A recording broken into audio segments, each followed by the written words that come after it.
안녕하세요. 장원법률사무소입니다. 오늘은 민사상 채무불이행이 사기죄 성립하는지 여부에 대해서 알아보겠습니다. 민사상 채무불이행이란 돈을 빌려가서 갚지 않거나 일부만 갚으며 계속해서 변제를 늦추는 것은 일종의 민사상 채무불이행으로 볼 수 있습니다.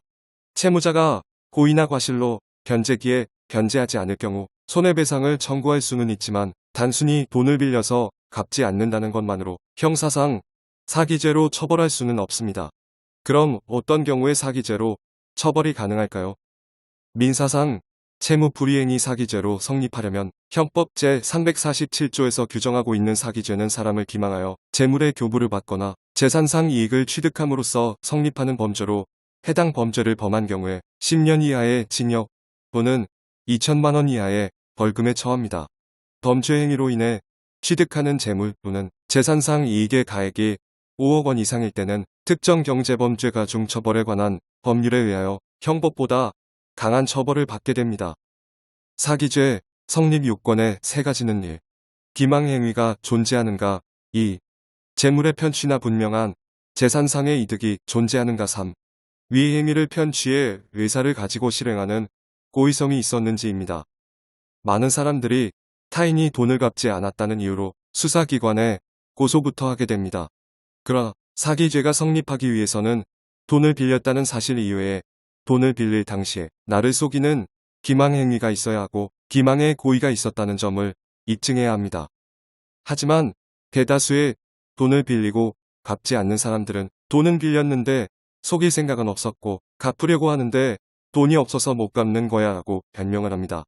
그렇다면 피해 입은 사람 입장에서는 돈을 빌려간 사람이 돈을 빌릴 당시 돈을 갚을 의사와 능력이 없었다는 것을 입증하면서 고소해야 합니다.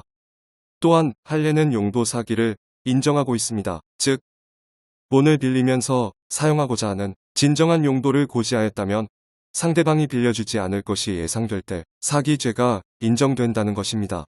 피해자는 이런 점을 강조해 고소 가능할 것입니다. 반대로 사기 혐의로 고소당한 사람 입장에서는 당연히 돈을 빌릴 당시 돈을 갚을 의사와 능력이 있었다는 점을 수사기관에 상세히 설명하셔야 합니다. 어느 정도 피해 금액이 존재하다면 민사상 채무불이행으로 풀어가야 할 문제를 형사상 사기 고소하는 경우가 상당히 많습니다. 형사 고소가 이루어져야 돈을 빌려간 사람이 압박을 느껴 돈을 변제하지 않을까 하는 생각 때문입니다. 오히려 채권 회수 목적으로 섣불리 형사 고소를 진행했다가 무혐의가 나오면 채무자에게 면죄부를 주는 상태가 될 수 있고 상대방이 고소인을 무고 혐의로 고소할 가능성도 있습니다. 게다가 채무자고 형사 고소가 이루어지면 경계하여 자신의 재산을 은닉하거나 도주하기도 하고 경우에 따라 파산이나 회생 절차를 진행하는 경우도 있습니다. 이렇듯 복잡한 상황이 전개되는 것을 막기 위해서는 형사고소나 민사소 제기 모두 전문 변호사와의 상담을 통해 전략 수립 후 계획적인 행동을 해야 합니다.